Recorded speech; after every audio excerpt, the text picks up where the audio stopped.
प्रशासन को जानकारी थी और कई ऐसे मामले हैं जहां पे प्रशासन को जानकारी होती है।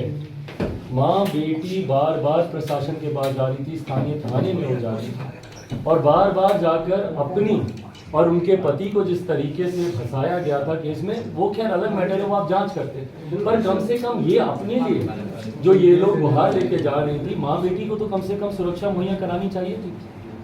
परिणाम स्वरूप रात में अपराधी जाते हैं, बाहर से चिटकनी लगाते हैं, खिड़की खोलते हैं, पेट्रोल अंदर छिड़क कर माचिस लगाकर आग लगा देते हैं।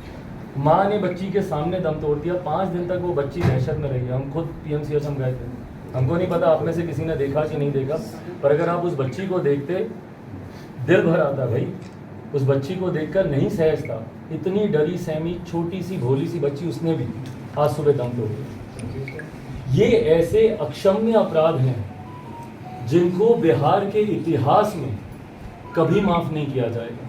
ये उन घटनाओं में से, और इसके अलावा यकीनन कई और ऐसी घटनाएं हैं, और खास तौर पर टारगेट किलिंग हो रही है अनुसूचित जाति जनजाति परिवार से आने वाले लोगों के खिलाफ, व्यापारी वर्ग के खिलाफ। इन लोगों को चिन्हित करके टारगेट करके मारा जा रहा है। मेरा बस इतना विनम्र आग्रह है आपसे, हाथ जोड़ के मैं ये आग्रह आपसे करता हूँ कि बिहार को बचाइए, बिहारियों को बचाइए।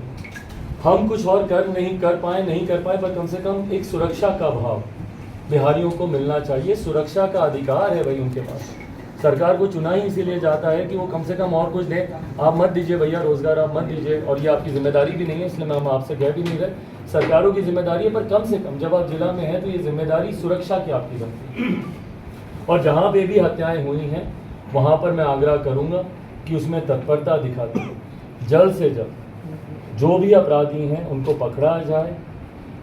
समय बीतने से तथ्यों का नुकसान होता है, जो एविडेंसेस होते हैं वो हम लोग लूज करते हैं, और बिहार में यही इतिहास रहा है। कन्विक्शन रेट बिहार का इतना लो इसीलिए है बनिस्पत बातों को सुन के उसको गंभीरता से अमल में लाया जाएगा। So I think that will be more beneficial for everyone of us. So हम एक्सक्यूजेस पे काम करें। यह ज्ञापन पूरी पार्टी की तरफ से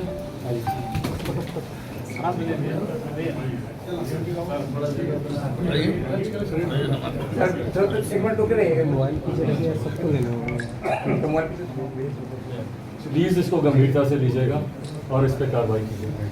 धन्यवाद।